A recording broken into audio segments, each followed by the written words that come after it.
Have you ever felt so lonely that even practicing English feels pointless? I once felt that way during my first winter in America. No friends. Broken English. Too many silent nights. But everything changed the day I met a quiet rescue dog. Strangely, that dog didn't just become my friend, he slowly taught me how to speak, trust, and love again. A question from my dog. Loneliness can make even a simple sentence feel heavy. Not difficult. Not confusing. Just heavy. During my first winter in the United States, I felt that weight every single day. Speaking English felt like climbing a small hill with tired legs. The words were simple, but my confidence was not. And strangely, the moment that slowly changed my life did not come from a teacher, a textbook, or a language app. It came from a dog. Or maybe more accurately, it came from the way a dog looked at me. Let me start at the beginning. When I first arrived in America, everything felt unfamiliar.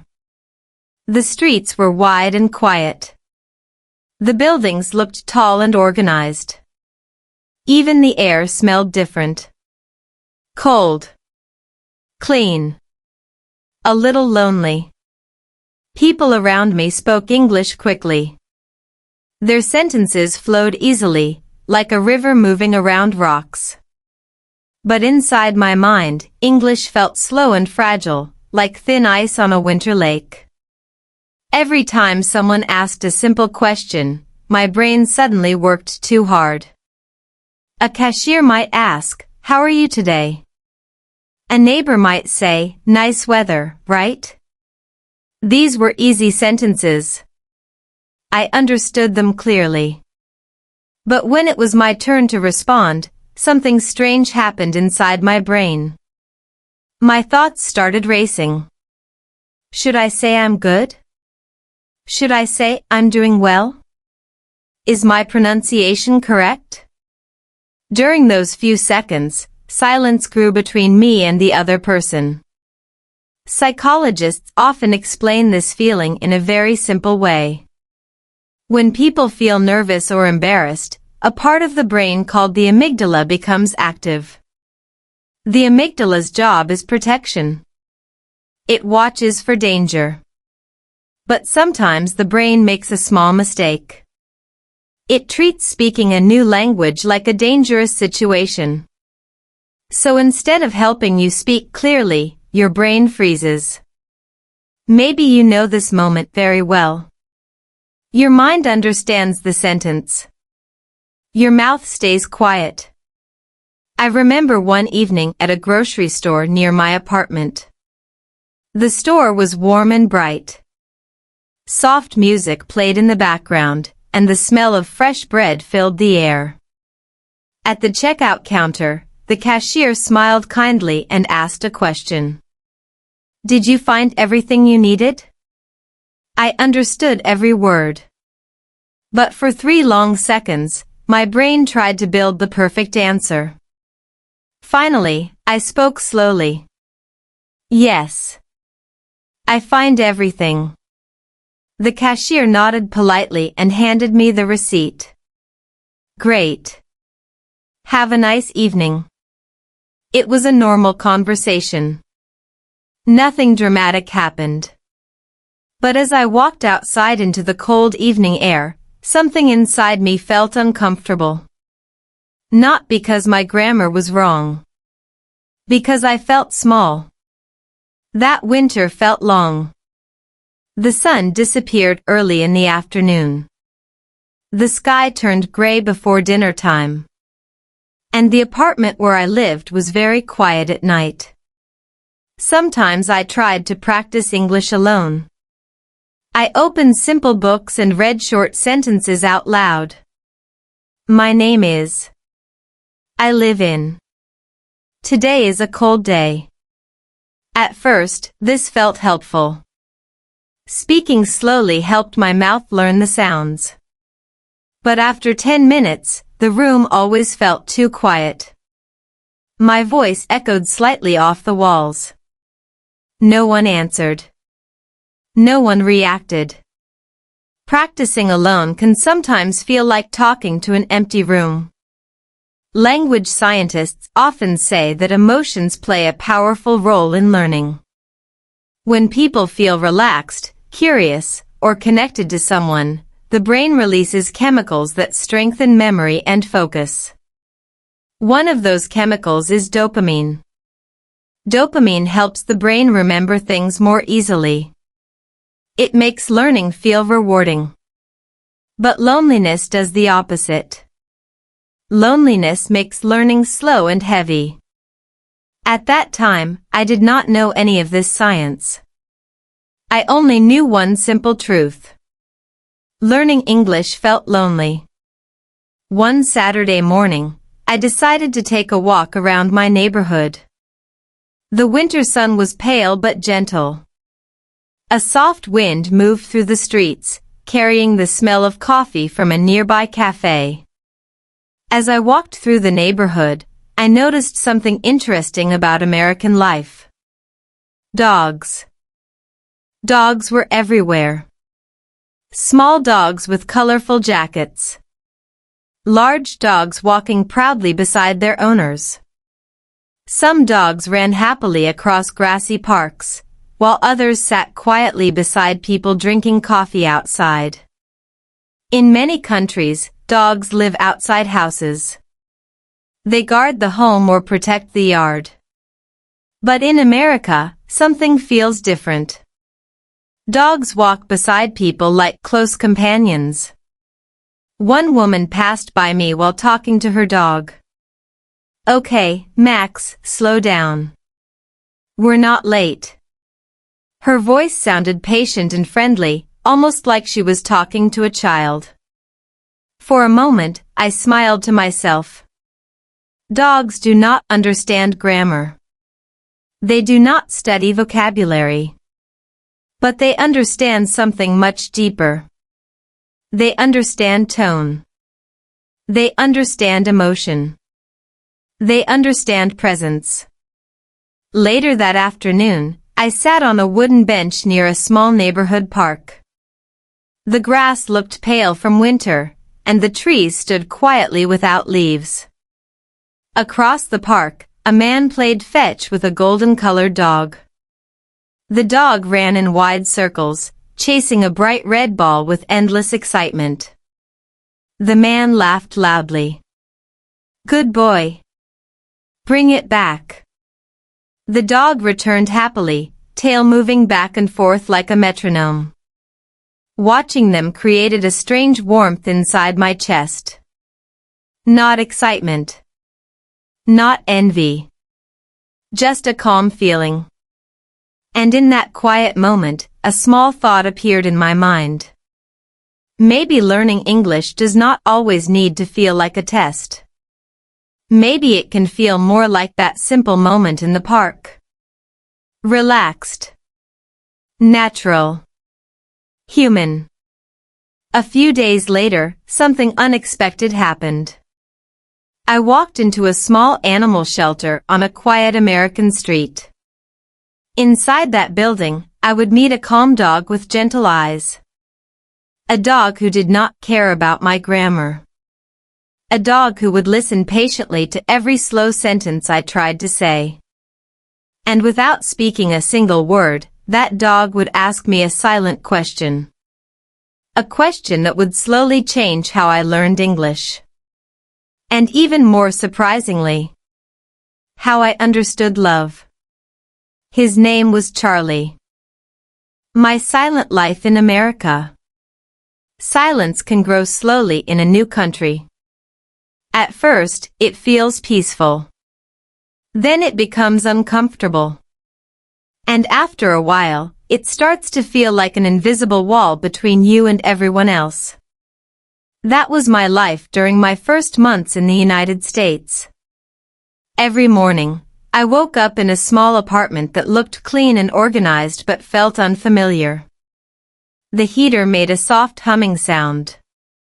Outside the window, the sky often looked pale gray during winter. The neighborhood was quiet. Too quiet.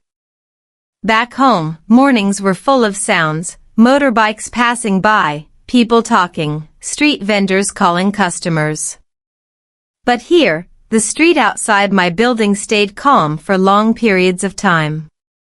Sometimes a car passed slowly. Sometimes a dog barked somewhere far away. But most of the time, there was only silence. I quickly learned that living in a new country is not only about learning a language. It is also about learning a rhythm of life. In America, people often move with quiet efficiency. They go to work early. They drive long distances. They respect personal space. At first, I admired this order. But after a few weeks, I noticed something else. Order can feel lonely when you do not yet belong. During the day, I tried to build a simple routine. Routines are important for the human brain. Neuroscientists say routines help reduce mental stress because the brain does not need to make too many decisions. So my daily routine looked something like this. Wake up. Make coffee. Practice English for a short time. Take a walk. Return home. Cook dinner. Sleep. It sounds peaceful, but inside that routine there was a problem. Very few real conversations. Most of my English practice happened alone. I watched videos, repeated sentences, and read simple texts slowly. My name is. I am learning English. Today is cold. These sentences were easy to pronounce, but something important was missing. Real communication. Language is not only sound. It is connection between people. Without connection, language practice can feel mechanical. Like exercising your voice instead of using it. One afternoon, I decided to visit a small cafe near my apartment. I thought it would be a good opportunity to practice speaking English. The cafe smelled wonderful. Fresh coffee, warm bread, and a little bit of cinnamon. Behind the counter stood a young barista with bright eyes and a friendly smile. Hi there, she said. What can I get for you? My brain quickly started working. I had practiced this situation before. I would like a coffee, I said carefully. What size? She asked. For a moment, my mind became blank.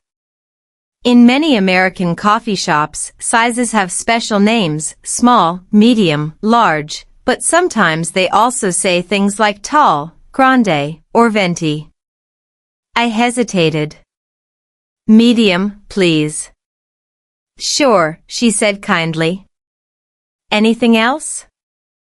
I shook my head and smiled. That's all. The conversation lasted maybe 15 seconds. But when I sat down with my cup of coffee, I felt strangely tired. Social interaction in a new language uses a lot of mental energy.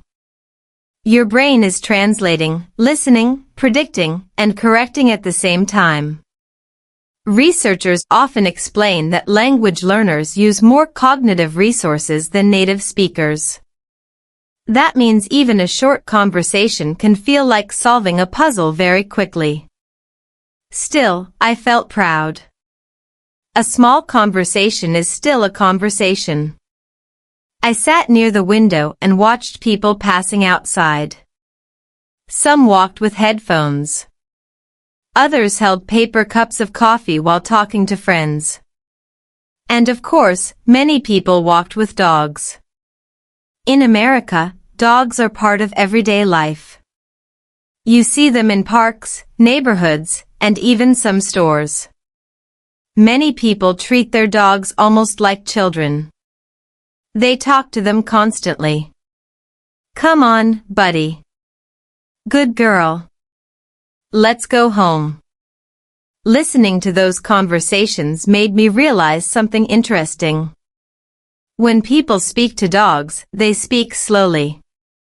They use simple sentences. They repeat words often. In other words, they speak in a way that is very similar to language learning practice. At that time, the thought felt funny. Imagine learning English from a dog. Of course, I laughed quietly at the idea. But sometimes the brain plants a small idea long before it grows into something important. That evening, I returned to my apartment while the sky slowly turned dark. Winter evenings in America arrive early. By 5 o'clock, the sunlight was already fading. Streetlights began glowing softly along the road. Inside my apartment, the silence returned again. I cooked a simple dinner and opened a notebook where I wrote short English sentences every day. On that page, I wrote something simple. Today I spoke English in a cafe. It was not a big achievement. But small victories matter.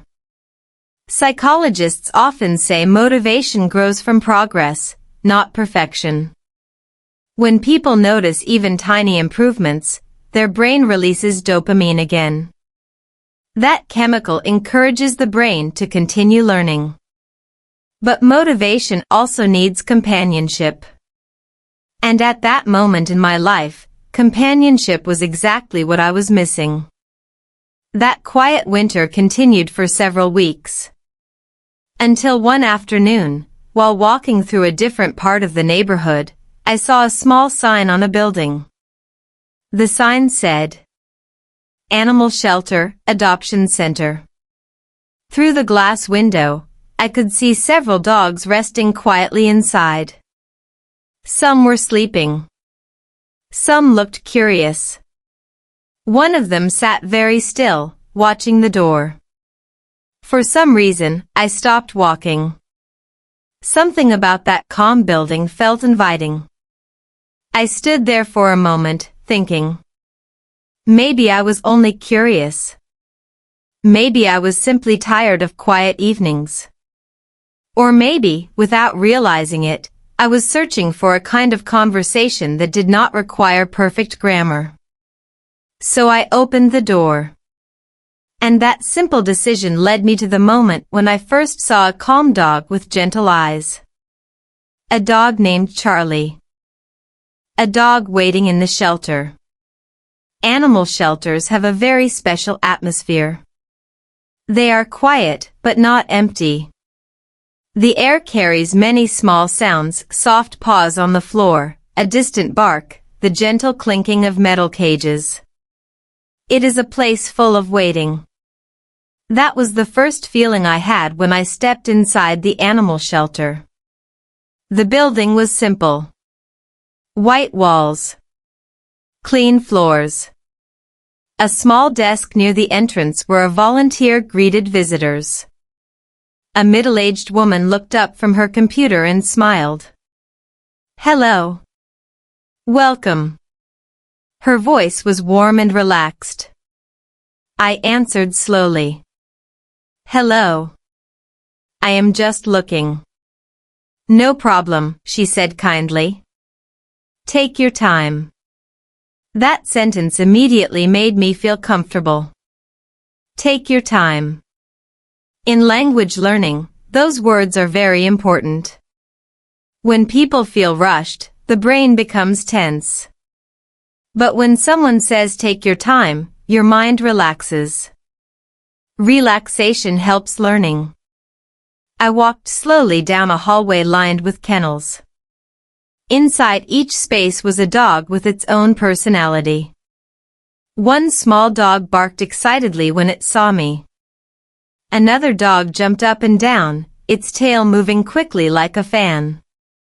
Some dogs pressed their noses gently against the metal bars, curious about the new visitor. Every dog seemed to say the same silent sentence. Notice me. Animal behavior experts often explain that dogs are extremely sensitive to human body language. They watch your eyes, your posture, even the direction of your feet. If you feel nervous, they notice. If you feel calm, they notice that too. So I tried to walk slowly and quietly. Halfway down the hallway, something caught my attention. In one kennel, a golden brown dog sat perfectly still. He was not barking. He was not jumping. He was simply watching. His eyes followed me calmly as I approached. There was something different about that dog. Most of the other dogs were full of energy, asking loudly for attention. But this dog looked patient, almost thoughtful. When I stopped in front of his kennel, he slowly stood up and walked closer. His tail moved gently, not fast, not slow. Just steady. I bent down a little so our eyes were at the same level. For a few seconds, we simply looked at each other. In that moment, I spoke the first English sentence to him. "Hello there." My voice sounded softer than usual. Of course, the dog did not answer with words. But his ears moved slightly forward, and his tail continued its calm rhythm. A volunteer walking nearby noticed me and stopped. "Oh, you found Charlie," she said with a smile. "Charlie?" I repeated. "Yes," she said. "He's one of our quiet ones." She opened the kennel door carefully and knelt beside the dog. "Charlie is about 3 years old," she explained. "He was rescued from a farm outside the city. Very gentle. Very patient." Charlie looked up at her for a moment, then looked back at me. The volunteer continued speaking. "He doesn't bark much. He likes people, but he's a little shy at first." While she talked, Charlie slowly walked forward and sat near my feet. Not too close. Not too far. Just close enough to show interest. I noticed something interesting. When people talk to dogs, their voices naturally become slower and clearer. Without thinking about it, I began speaking slowly again. "Hello. Charlie." The dog tilted his head slightly. Scientists often say dogs do not understand complete human language the way we do. But they recognize many words, especially when those words are repeated often. Words like good, waku, food, and home. They also understand tone. A friendly voice tells them everything they need to know. So I continued speaking. "My name is," I paused and smiled. "Well, you probably don't care." The volunteer laughed softly. "It's okay," she said. "Dogs are very good listeners." That sentence stayed in my mind. Dogs are very good listeners. Listening is an important part of language learning. In fact, many experts believe listening should come before speaking. Children learn their first language this way. For months, they listen to sounds before they start forming words. Watching Charlie sit there calmly, I suddenly realized something. He was the perfect listener. He did not interrupt. He did not judge my grammar. He did not look confused when I spoke slowly. He simply watched and listened. After a few minutes, the volunteer asked a gentle question. "Would you like to spend a little time with him in the play area?" I hesitated. Owning a dog felt like a big responsibility. At that moment, I was not sure if I was ready. But spending a few minutes with him felt harmless. "Yes," I said slowly. "Okay." She led Charlie and me to a small fenced yard behind the shelter. The winter air felt fresh, and the grass looked slightly dry from the cold weather. When the volunteer removed Charlie's leash, he walked around the yard calmly, sniffing the ground and exploring. Then he returned and sat beside me again. No barking. No jumping. Just quiet companionship. I sat on a wooden bench and spoke to him again, slowly. So, Charlie. The dog looked up. I am learning English. His tail moved gently. And I am not very good at it. Charlie blinked once and stayed beside me. For the first time in weeks, speaking English did not feel stressful. It felt natural. Simple. Almost peaceful. I continued talking, forming small sentences. Today is cold. You are a good dog. I like this place.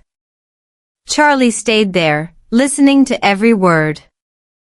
In that quiet winter yard, a strange but beautiful idea began forming in my mind. Maybe language practice did not need to feel like a classroom. Maybe it could feel like this moment. Calm. Patient. Real. I did not know it yet, but that small moment in the shelter would soon change my daily life. Because a few days later, I would return to that building with a new decision. And Charlie would walk out of that shelter with me. Not just as a dog, but as my companion. My listener. And unexpectedly, my first English conversation partner. In America, dogs are family. Charlie came home with me on a quiet afternoon. The sky was pale blue, and the winter air felt cold but calm. I remember holding the leash carefully as we walked out of the animal shelter together. Charlie walked beside me without pulling. His steps were slow and relaxed, like he trusted the direction we were going. For the first time in many weeks, the walk back to my apartment did not feel lonely. There was another pair of footsteps beside mine. When we reached my building, Charlie paused near the entrance door and looked up at me. His eyes were calm, almost curious, as if he was asking a simple question. Is this our home? I smiled and opened the door. Yes, I said slowly. This is home. Inside the apartment, Charlie walked carefully across the living room floor. His nose moved from one corner to another, quietly exploring every smell. Dogs experience the world through scent much more than humans do. Scientists often say a dog's sense of smell is thousands of times stronger than ours. So for Charlie, my apartment must have felt like a giant book full of invisible stories. He smelled the sofa. He smelled the kitchen. He even smelled my shoes near the door. Finally, he circled twice on the living room rug and sat down. Then he looked at me again. That calm look returned, the same one I saw in the shelter. At that moment, I realized something important about American culture. In many parts of the world, dogs live outside the house. They guard the yard or stay near the gate. People care about them, but they are not always treated like family members.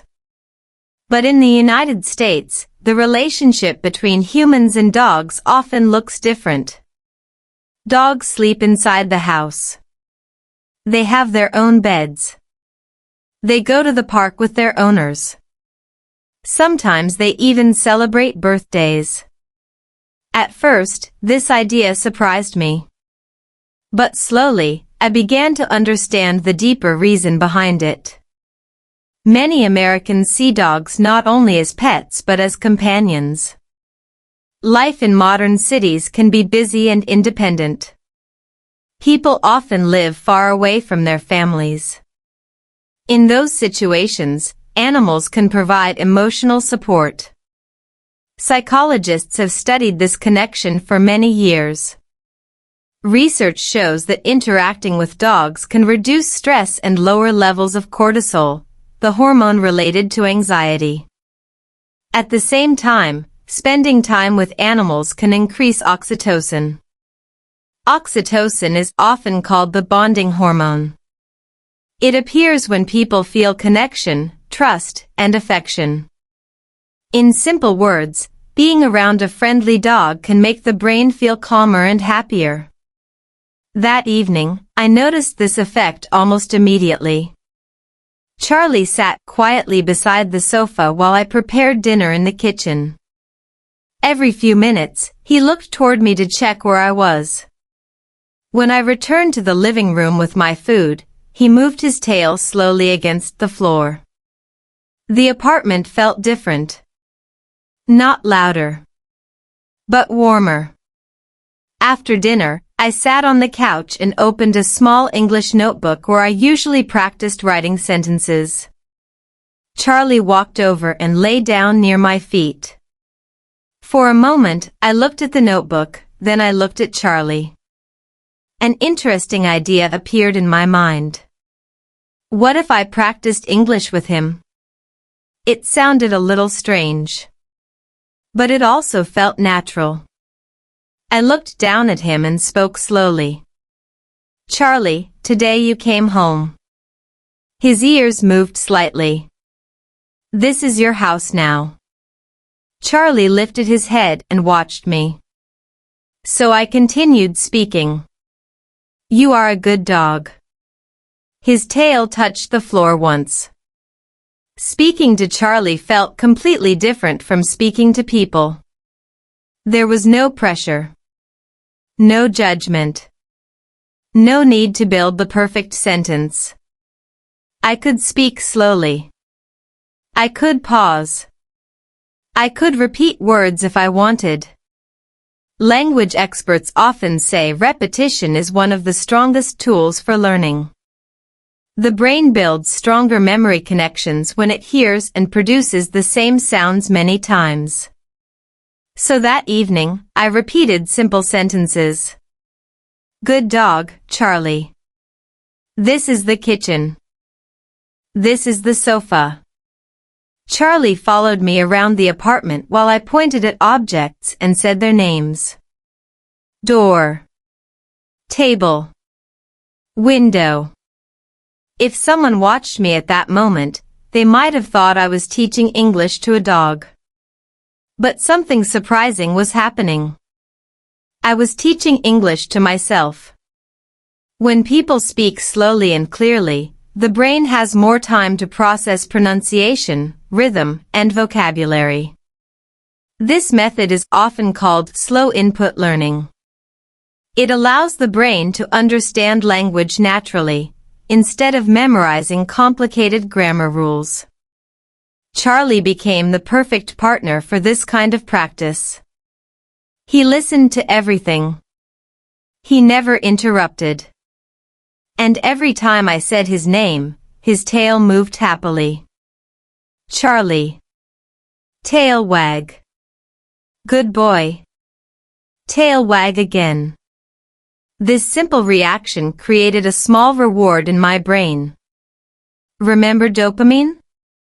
That same learning chemical appeared again. Every time Charlie responded, my brain connected English words with positive feelings. The apartment no longer felt silent. It felt like a place where conversation was growing.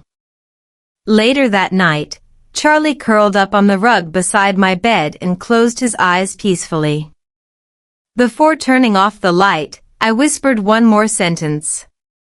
Good night, Charlie. His tail moved gently once in the darkness. And in that quiet moment, I realized something surprising. For the first time since arriving in America, practicing English did not feel lonely. But the most interesting part of this story had not even started yet. Because soon, Charlie would introduce me to a new world outside the apartment. A world full of parks, conversations, and unexpected friendships. And it would all begin with a simple daily habit. Walking the dog. My unusual English teacher. Every morning after Charlie came to live with me, our day began with a walk.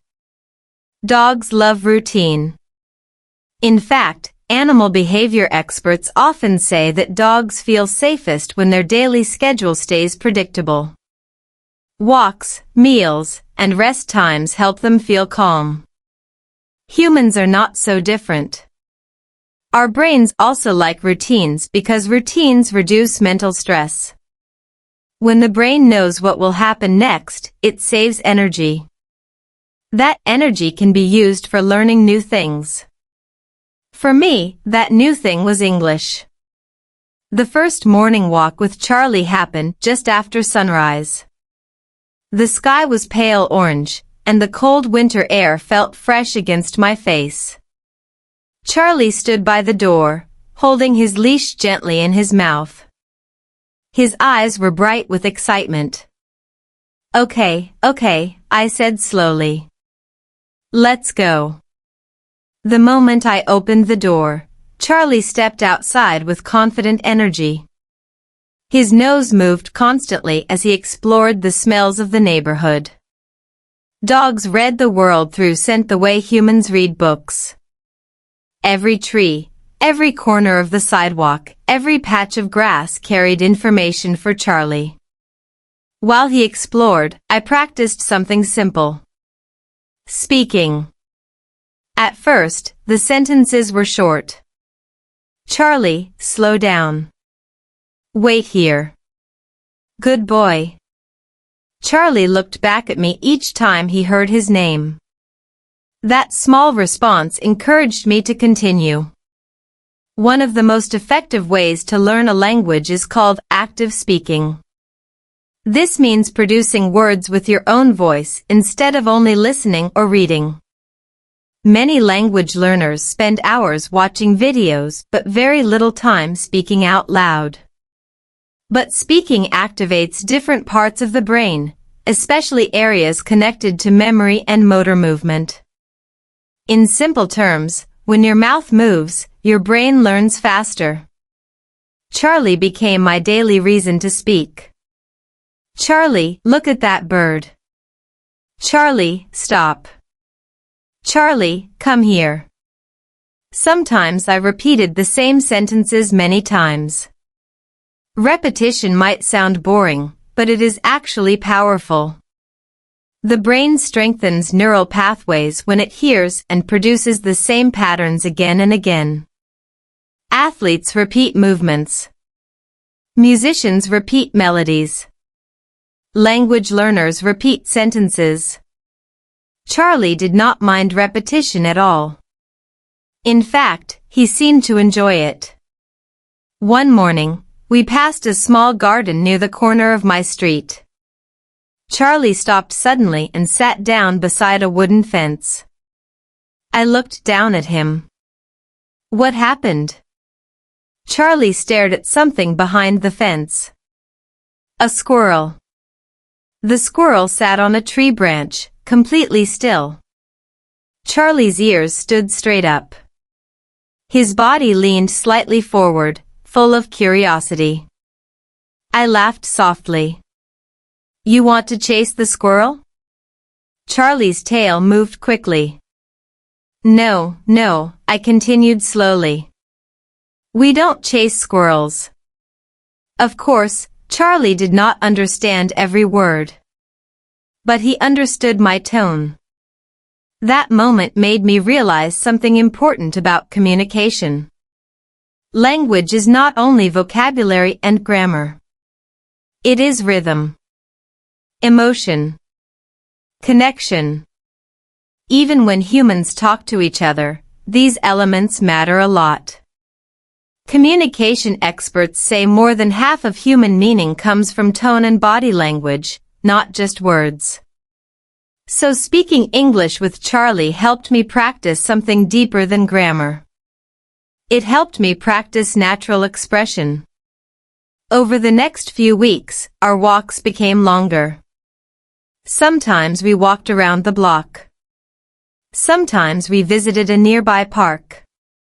And every walk became a small English lesson. I described the world out loud. The sky is blue today. That car is very loud. The trees are tall. Charlie walked beside me like a patient student. Or maybe I was the student. Some afternoons, I sat on a bench while Charlie rested beside me. Then I practiced longer sentences. Charlie, today I am learning new words. Charlie, English is difficult sometimes. Charlie, but I will keep practicing. Charlie always listened with the same calm expression. No correction. No judgment. Just attention. Psychologists explain that learning environments matter a lot. When people feel safe and relaxed, their brains enter what scientists call the optimal learning state. In that state, memory and creativity improve. Charlie created that environment naturally. He did not care if my pronunciation was perfect. He only cared that I was there with him. After a few weeks, something interesting began to happen. Speaking English started to feel normal. The hesitation I felt during my first months in America slowly became smaller. Words came a little faster. Sentences felt a little smoother. Even my confidence started to grow. But the biggest change did not happen during our walks. It happened the day Charlie pulled me toward a place I had never visited before. A large open park filled with people and dogs.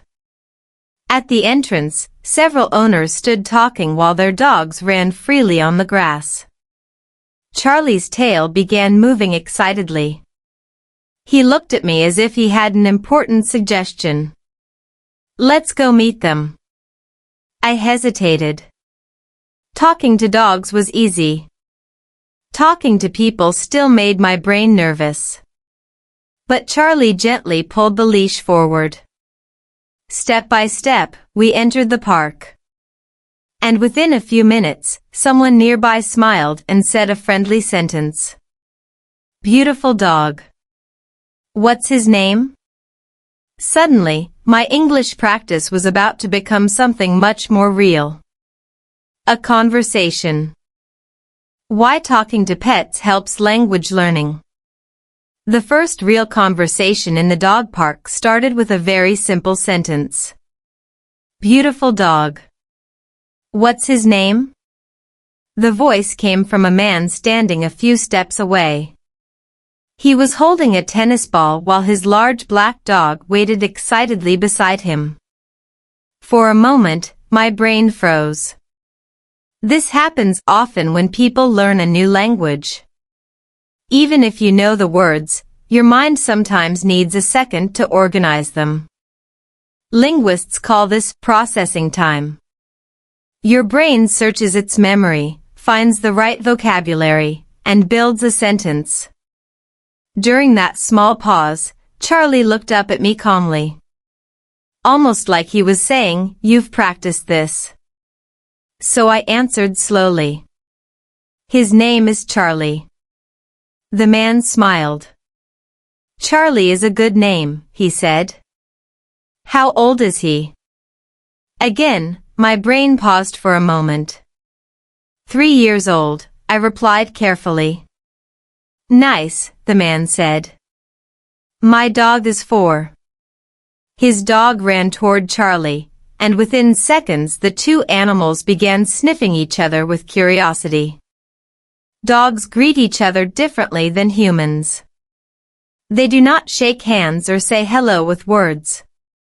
They gather information through scent and body language. Watching them interact felt strangely relaxing. The conversation continued. Did you adopt him? The man asked. Yes, I said. From the shelter. Good choice, he replied. Shelter dogs are amazing. The entire conversation lasted maybe 2 minutes. But something important happened during those 2 minutes. I did not feel afraid. Talking with strangers had always made me nervous because I worried about grammar mistakes or incorrect pronunciation. But this conversation felt easier. Why? Because Charlie was there. Psychologists explain this phenomenon very clearly. Animals often reduce social anxiety. When people interact around a dog, the focus of attention moves away from the individuals and toward the animal. Instead of thinking, "Am I speaking perfect English?" the brain thinks, "Look at these dogs playing." That small shift reduces pressure. Less pressure means the brain becomes more relaxed. And a relaxed brain learns faster. After that first conversation, something interesting began happening during our park visits. People approached Charlie. Not me. Charlie. They would smile and ask questions. What breed is he? Is he friendly? How old is he?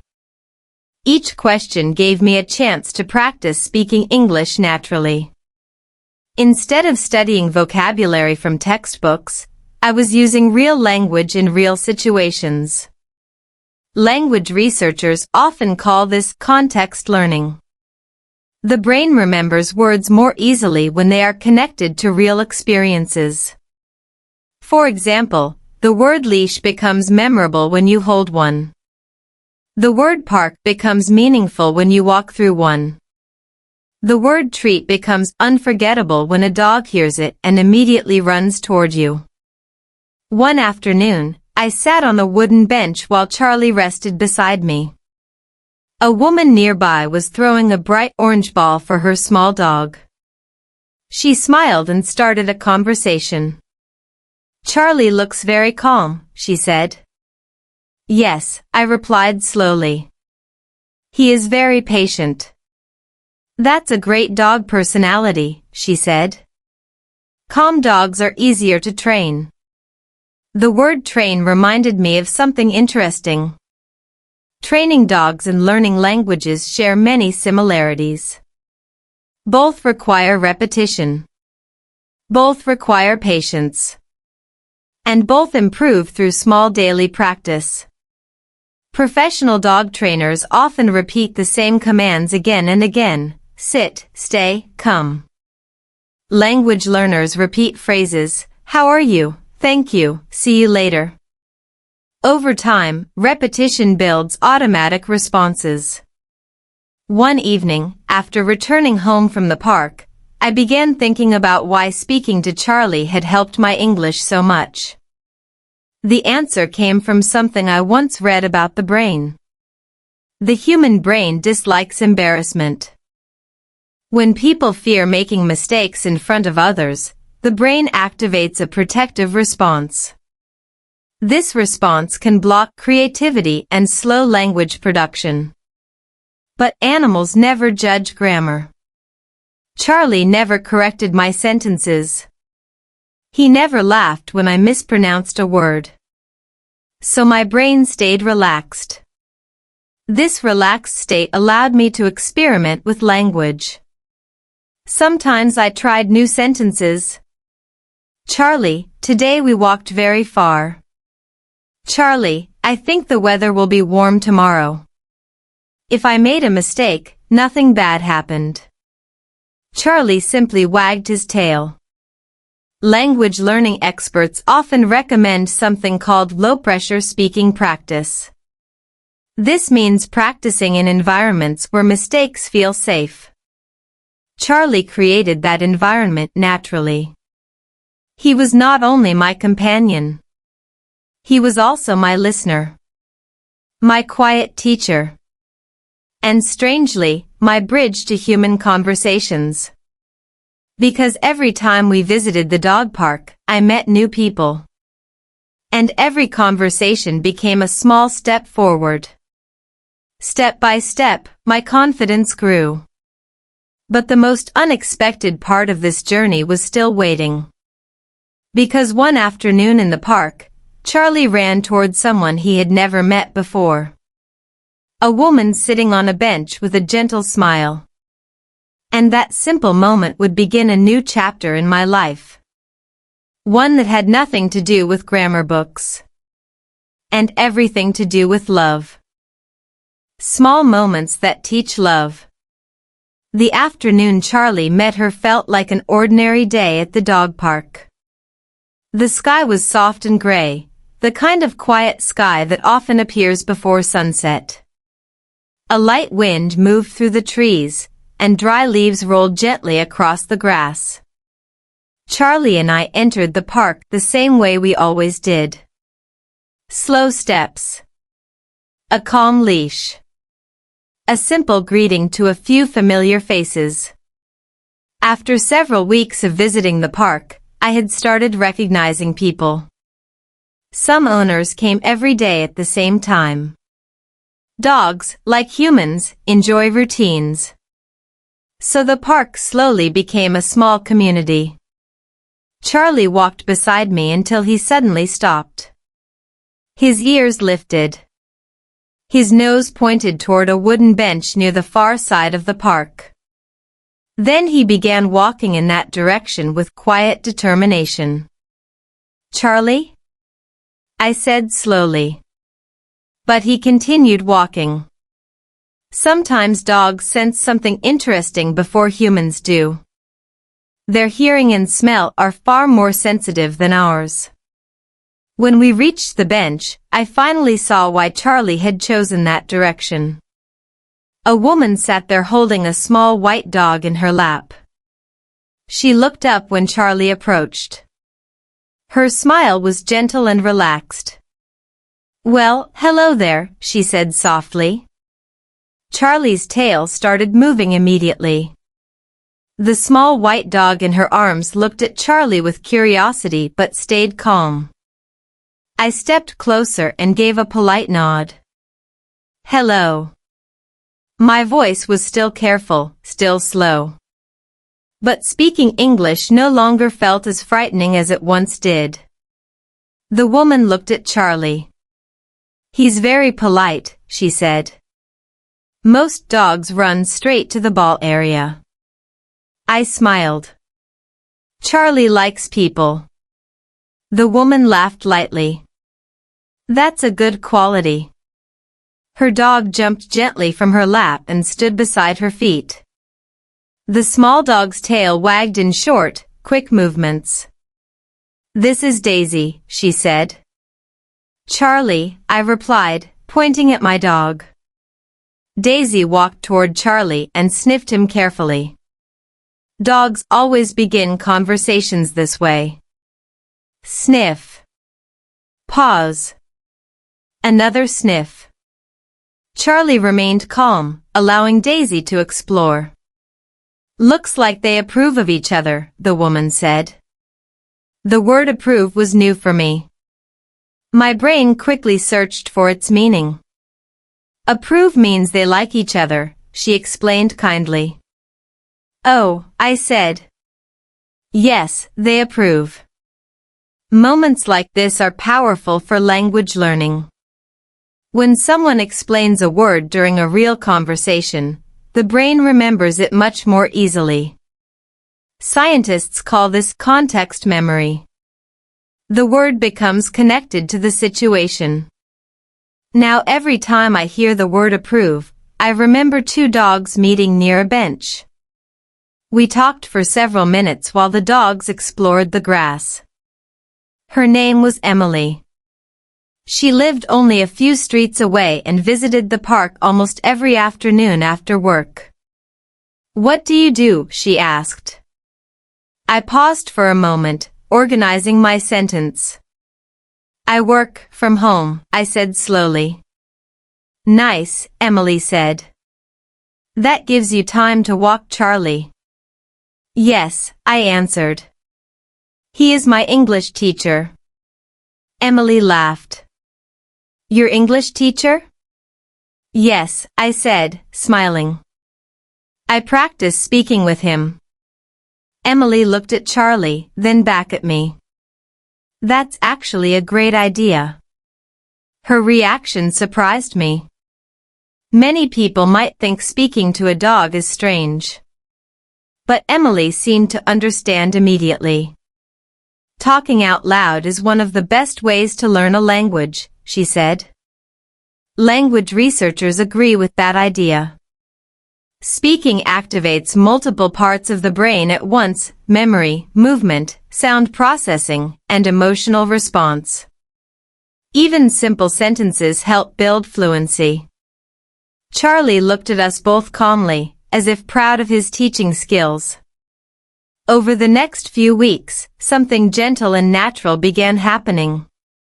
Emily and Daisy appeared at the park almost every afternoon.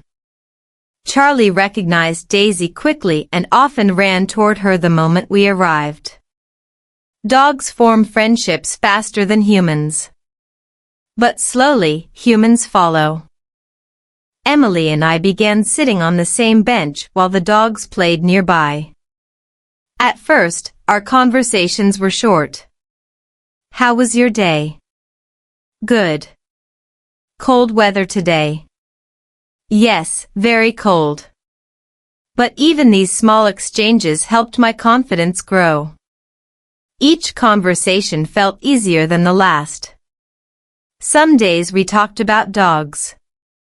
Some days about work. Other days about life in the city.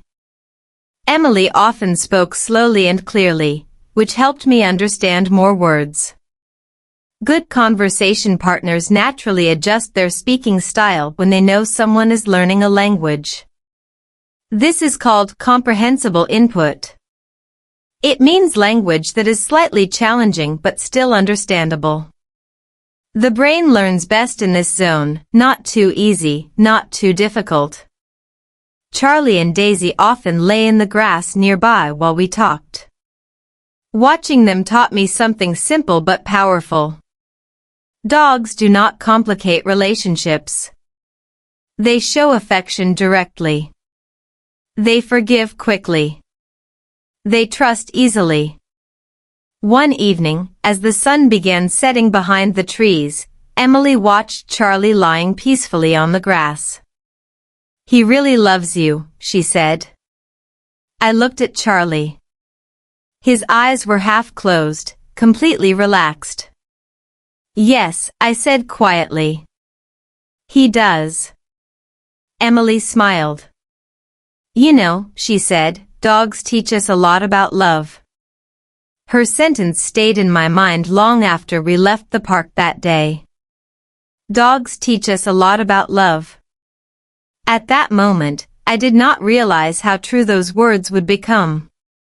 Because very soon, life would bring a situation where I would need to understand that lesson more deeply than ever before. And strangely enough, Charlie would be the one to show me the answer. Slow English listening story, final part. The next morning, I woke up earlier than usual. The apartment was quiet. Soft morning light came through the window. For a moment, I just lay there, listening. Charlie was still sleeping beside the bed. His breathing was slow and peaceful. I smiled. Before Charlie came into my life, mornings felt empty. I usually woke up tired and silent. I did not want to talk to anyone. I did not want to practice English. I was afraid of making mistakes. Afraid of sounding strange. Afraid that people would laugh. But things had changed. Slowly. Little by little. And somehow, a dog helped me do it. I sat up and stretched my arms. Charlie lifted his head. His tail tapped softly against the floor. "Good morning, Charlie," I said. He stood up, walked over, and rested his head on my knee. I rubbed his ears. "You ready for another English lesson?" I joked. Of course, Charlie did not answer. But his eyes looked happy. After breakfast, we went outside. The air was cool and fresh. Birds were singing in the trees. We walked down the same familiar street. The bakery owner waved at us. "Morning," she said. "Morning," I replied. My voice sounded calm. Natural. Not perfect. But real. Charlie wagged his tail proudly, like he knew something important had happened. At the park, we sat on our usual bench. I took out my notebook. The same notebook I had used for months. But the pages looked different now. The first pages were messy. Short sentences. Broken grammar. Many mistakes. But the later pages were better. Longer sentences. Clearer thoughts. More confidence. Charlie sat beside me as usual. Watching people. Watching birds. Watching the world. I opened to a blank page. For a while, I just stared at it. Then I began to write. Today, I am not afraid of English anymore. The sentence looked simple. But it meant a lot to me. I am still learning, I continued writing. I still make mistakes. But mistakes are part of learning. Charlie moved closer and rested his head on my leg. I smiled again. You helped me understand that, I told him. A little boy walked past us with his mother. The boy pointed at Charlie. Mom. Look. That dog is smiling. His mother laughed. Charlie wagged his tail happily. I looked around the park. Everything felt peaceful. But something inside me felt different too. Stronger. Braver. Months ago, I felt invisible here. Like I did not belong. But now, I felt connected. To this park. To the people. To the language. And strangely, to myself. A man walking his dog stopped near us. Hey, he said. Your dog looks very friendly. He is, I replied. What's his name? Charlie. The man nodded. Nice name. Mine is Max. Our dogs sniffed each other politely. We talked for a few minutes. Simple English. Simple conversation. But something important happened. I did not feel nervous. I did not feel scared. I just talked. When the man left, I looked at Charlie. Did you see that? I said quietly. I had a real conversation. Charlie tilted his head, like he was listening carefully. You're a very good teacher, I added. The sun slowly climbed higher in the sky. People filled the park. Joggers passed by. Children laughed near the playground. Dogs barked happily. Life felt full. Warm. And hopeful. I closed my notebook and looked at Charlie. Do you remember the first day we met? I asked. Neither of us trusted the world very much. You were quiet. I was quiet too. But we helped each other. Charlie blinked slowly. His tail moved gently. I stood up and stretched. Come on, partner, I said. Let's take one more walk. We followed the path around the park. Leaves rustled in the trees. The wind carried soft sounds of conversation and laughter. At one point, we stopped near the small lake. The water was calm. A few ducks swam slowly across the surface. Charlie watched them carefully. But he stayed still.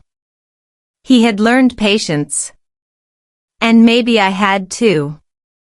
I took a deep breath. Life is strange sometimes, I said softly.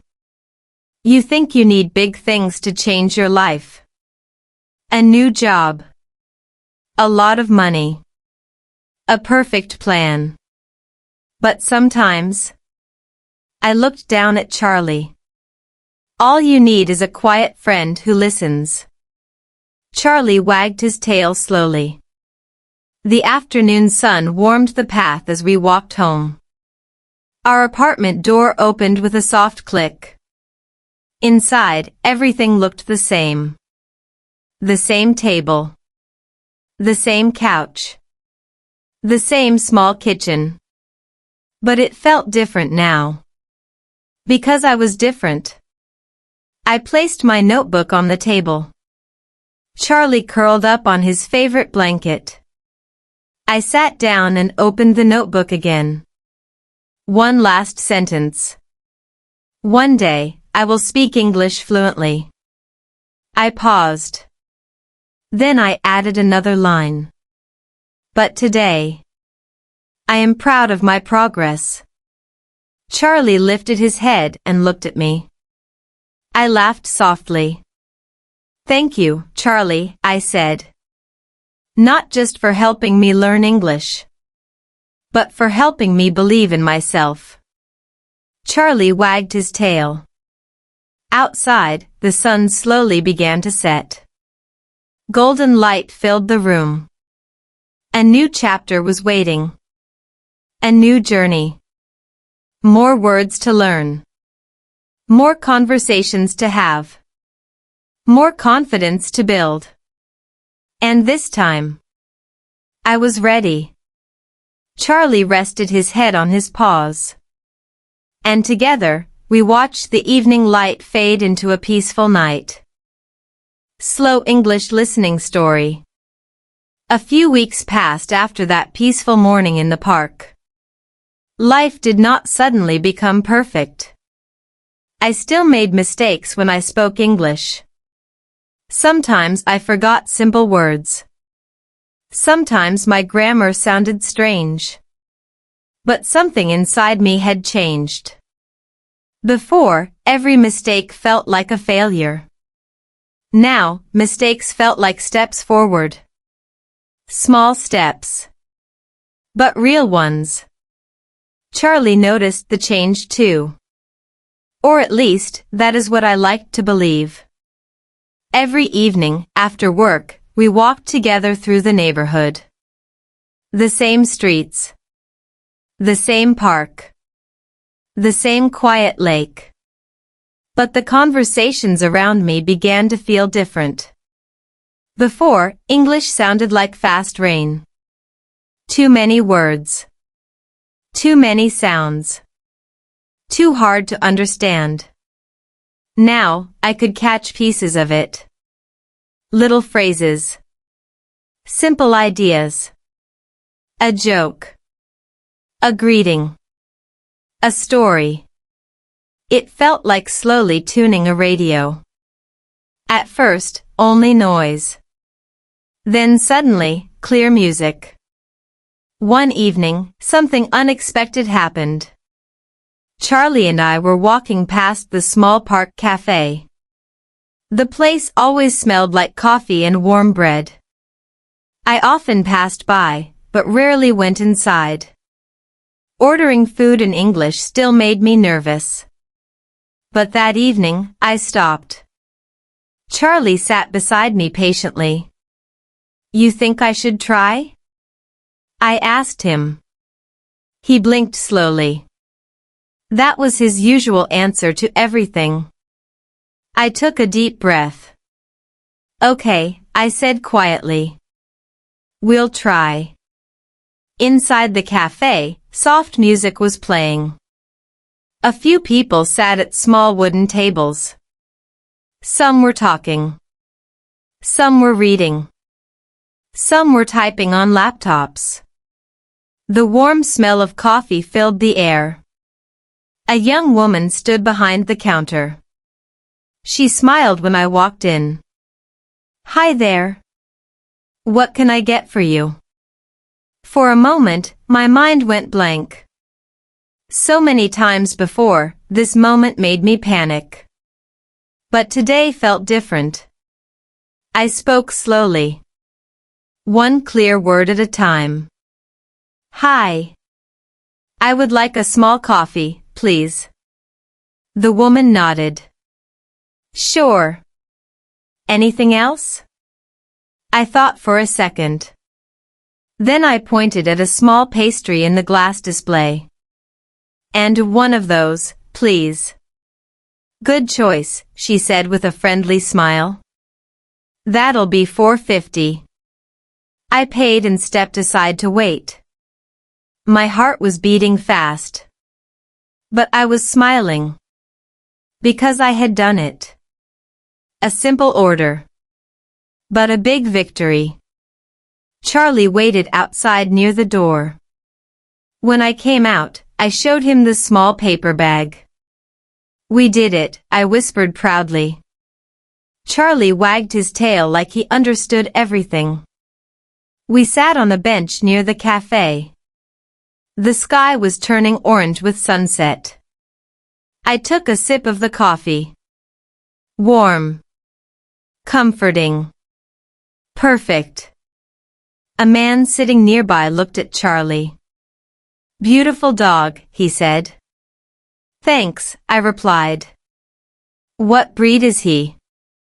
I hesitated for a moment. Then I laughed softly. "I'm not really sure," I said. "He's a rescue dog." The man nodded kindly. "Those are usually the best ones." Charlie leaned against my leg peacefully. For the next few minutes, we talked about dogs. Simple sentences. Slow conversation. But natural. Real. And when the man stood up to leave, he smiled and said, "Nice talking with you." "Nice talking with you too," I replied. After he left, I sat quietly for a moment. The city lights slowly turned on. Cars passed by. People walked home after work. Life moved all around me. And suddenly I realized something important. For months, I thought learning English was the goal. But maybe it was not the real goal. Maybe English was just the bridge. The bridge to connection. To friendship. To feeling less alone. Charlie looked up at me. His eyes were calm and curious. "You understand, don't you?" I said. "You helped me cross that bridge."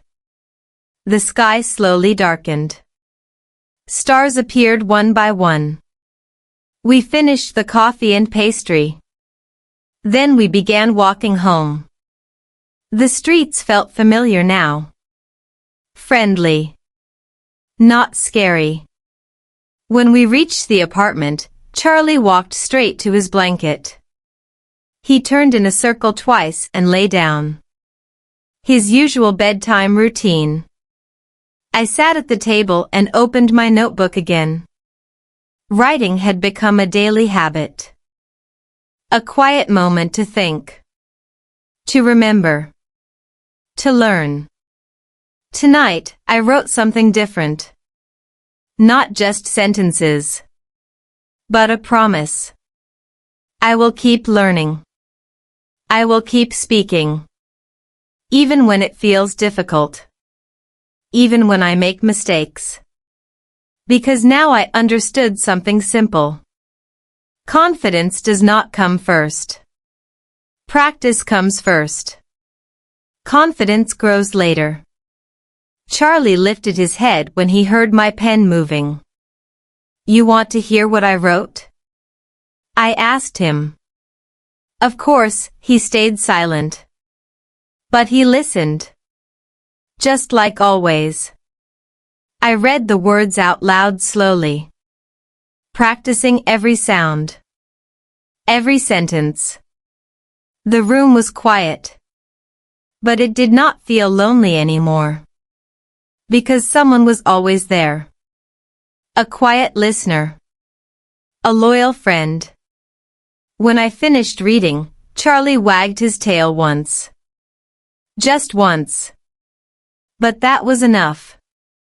I closed the notebook and turned off the light. Tomorrow would bring more conversations, more new words, more chances to learn, and maybe more small victories. Step by step, word by word. Charlie sighed softly as he fell asleep.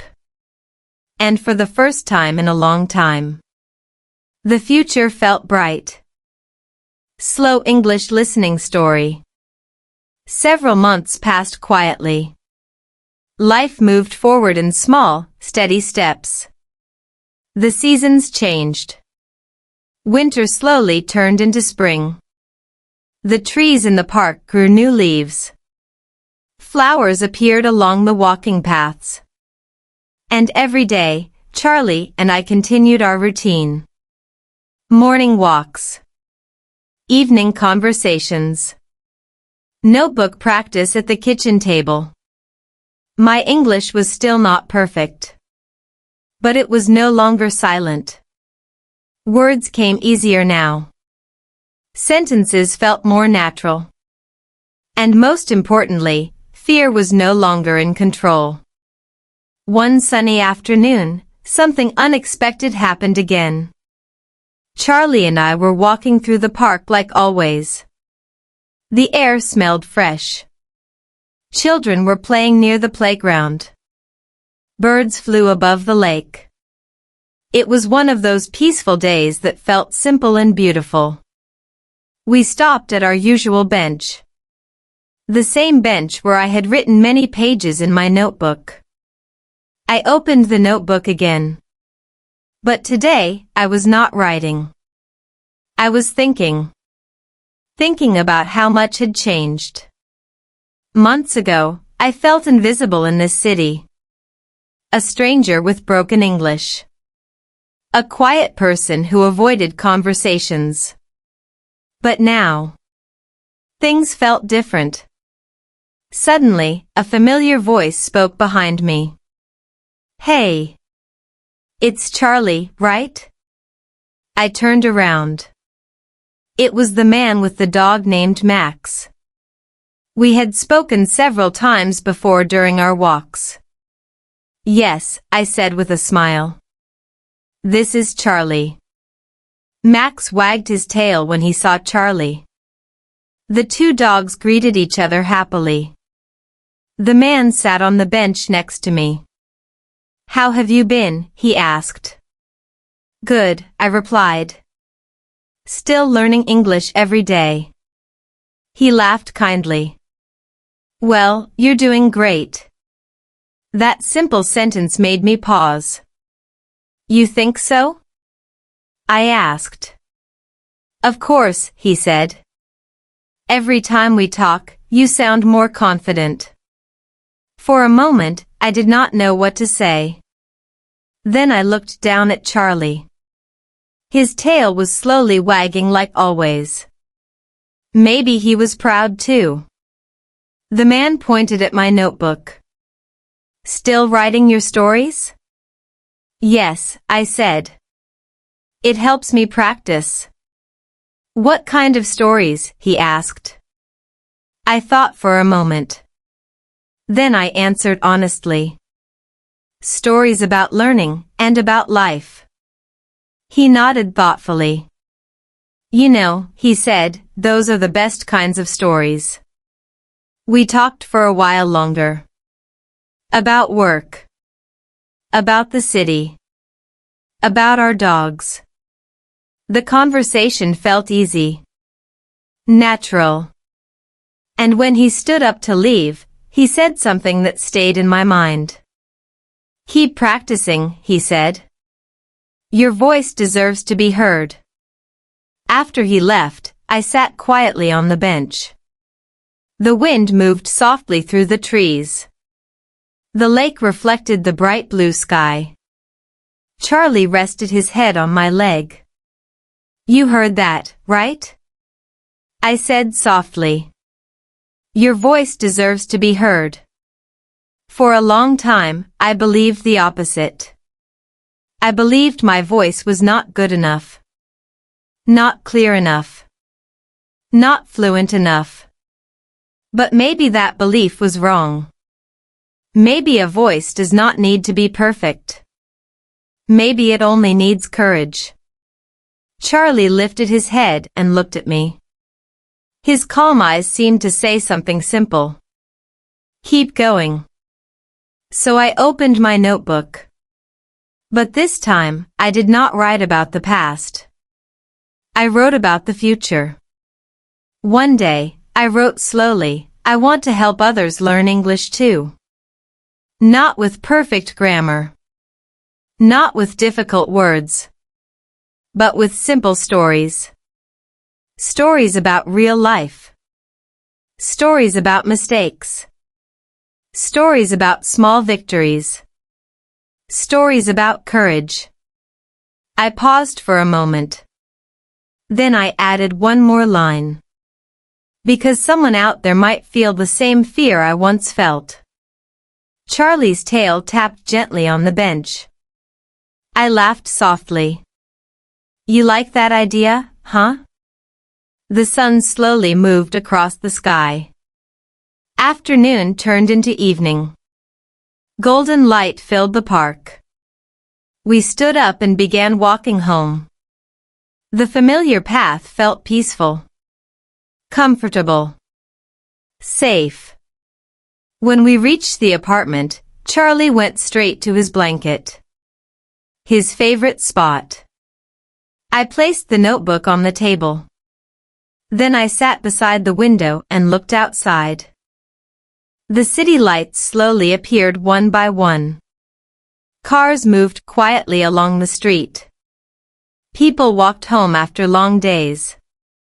Life continued everywhere.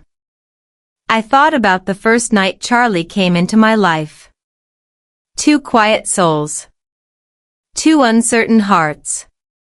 Neither of us knew how much things would change.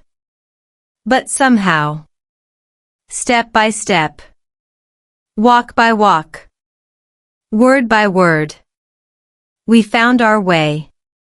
I looked at Charlie sleeping peacefully. "You didn't just help me learn English," I whispered.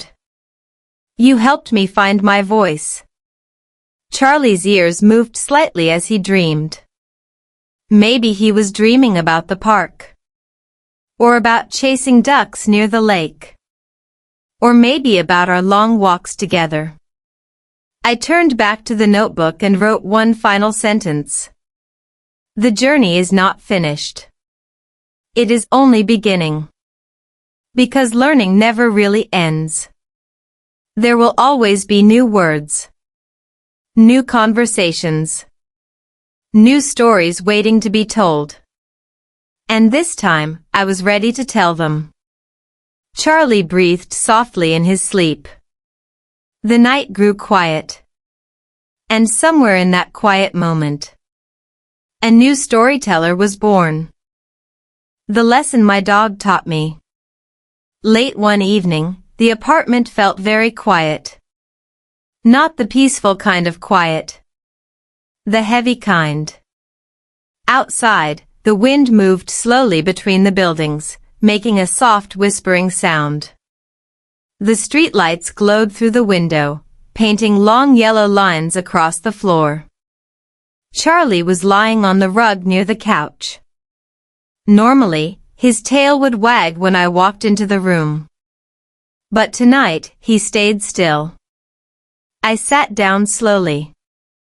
Something inside me felt tired. Not physically tired. Emotionally tired.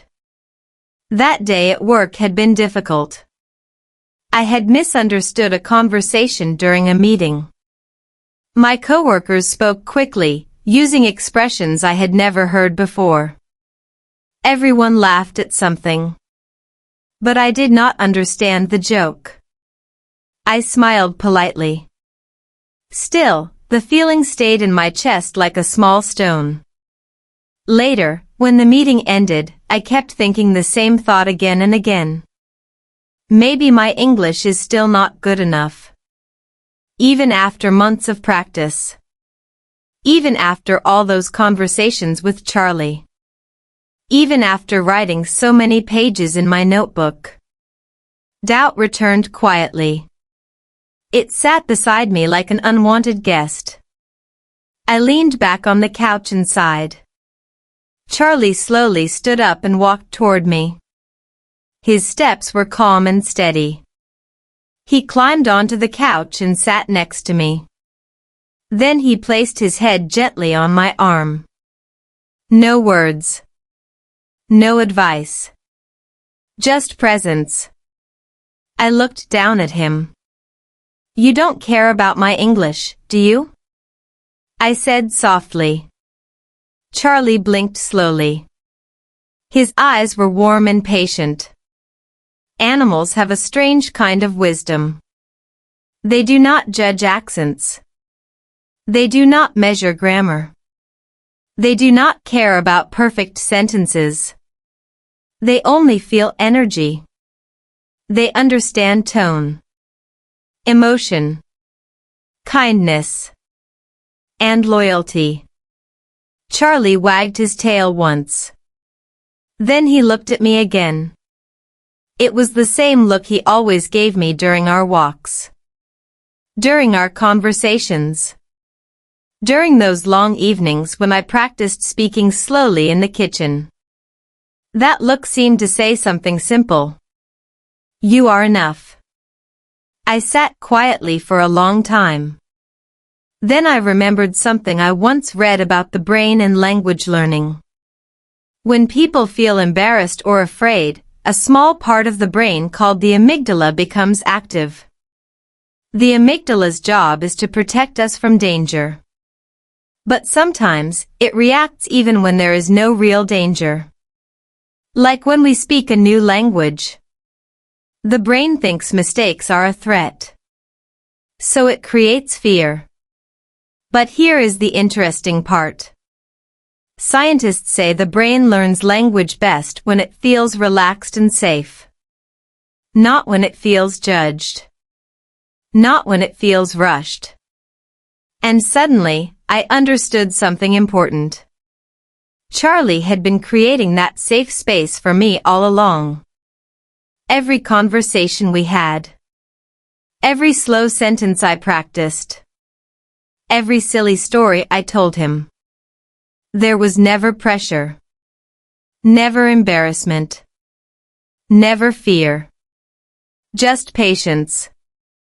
And trust. In a way, Charlie had been my best language teacher. Not because he corrected my grammar. But because he removed my fear. I laughed quietly at the thought. You're a pretty good teacher, I told him.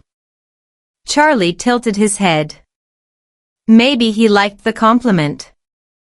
Or maybe he was just waiting for a treat. Either way, the moment felt lighter. The heavy feeling in my chest slowly disappeared. I stood up and walked to the kitchen. Charlie followed immediately. His tail wagged faster now. I opened the cabinet and took out his small snack box. Good teachers deserve rewards, I said. Charlie sat down politely. He always did that when waiting for food. Patient. Focused. Trusting. I gave him the treat and returned to the couch. This time, I brought my notebook with me. The same notebook that had followed me through months of learning. I opened to a blank page. The pen felt familiar in my hand. For a moment, I thought about writing another English sentence. But tonight, the lesson was deeper than grammar. So I wrote something different. Charlie taught me something important today. Love does not require perfect words. I paused. Charlie jumped onto the couch again and curled beside me. His breathing became slow and calm. I continued writing. People often believe language learning is about vocabulary and rules.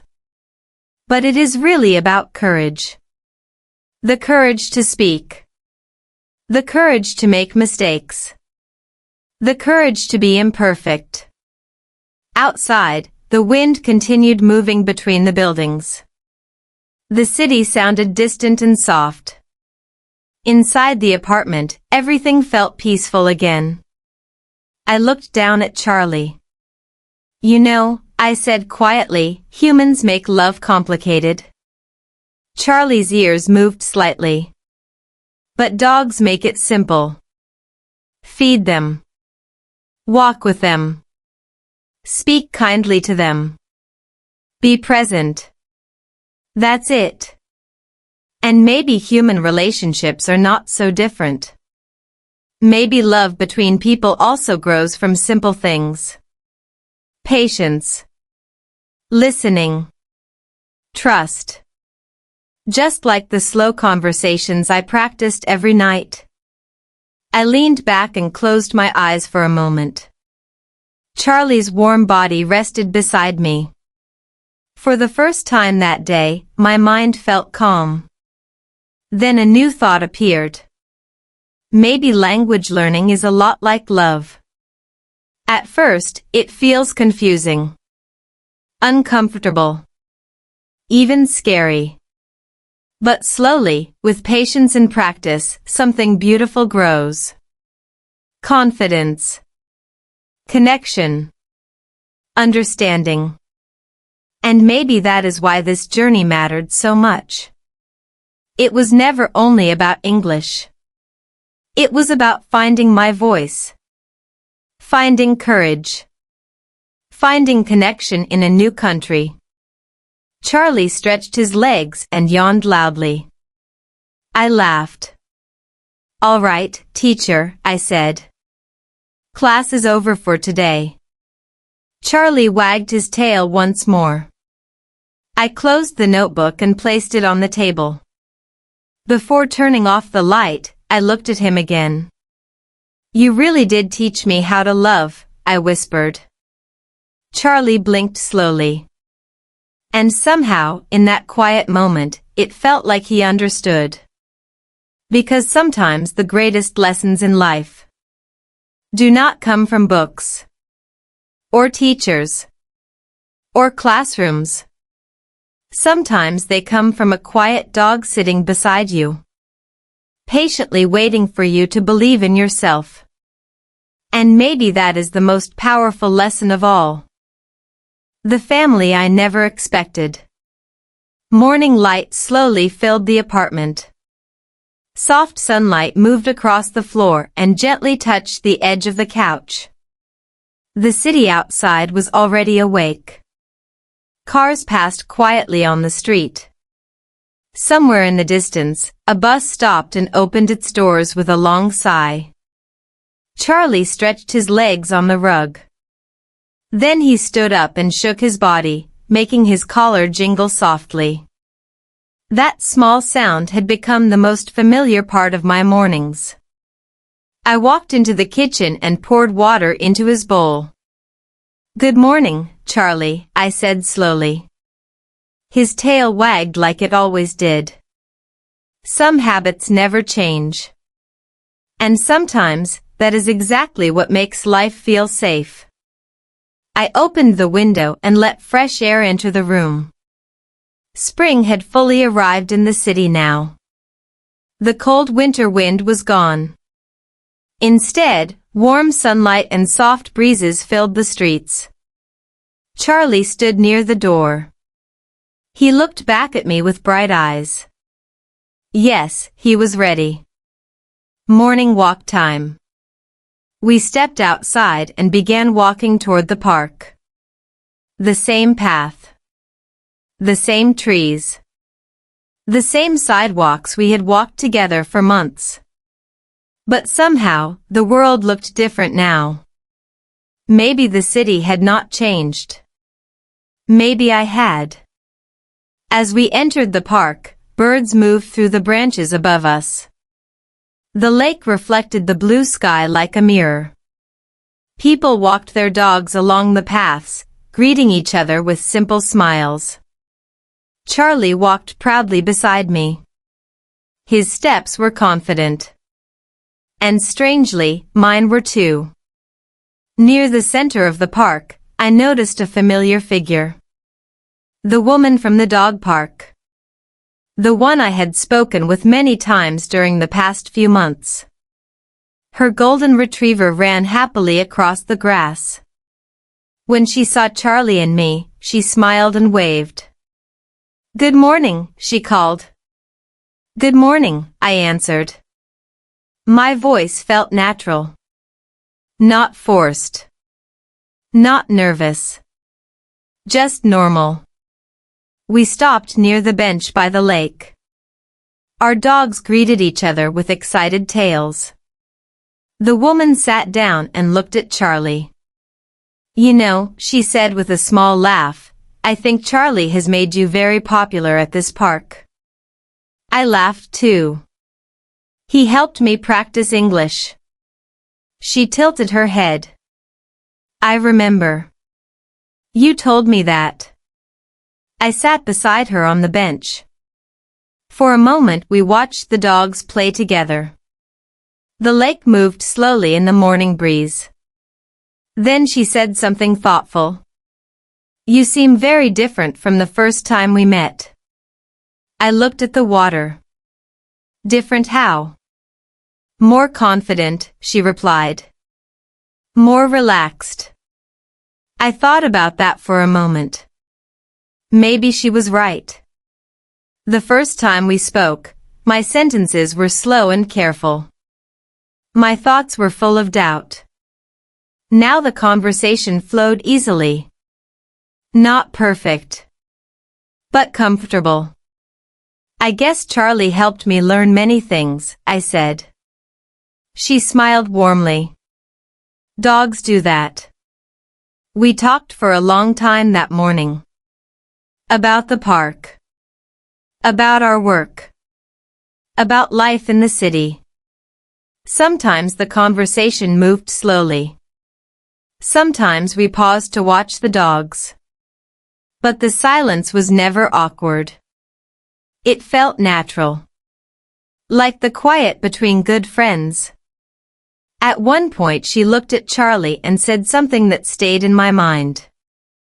"Dogs are amazing," she said. "They don't just join our lives. They build families." I repeated the sentence quietly. "They build families." She nodded. "Yes. Families don't always start the way we expect." The words hung gently in the air. Charlie ran back toward us and dropped a stick at my feet. I laughed. "Looks like someone wants to play again." We threw the stick across the grass. The dogs chased it together. Fast. Free. Happy. Watching them run, I felt something warm inside my chest. Months ago, I walked through this park feeling invisible. Lonely. Afraid to speak. Afraid to belong. But now, the same park felt like home. The same city felt welcoming. And all of it started with a quiet rescue dog waiting in a shelter. Charlie returned and sat beside me, breathing happily. His tongue hung out and his tail tapped the ground.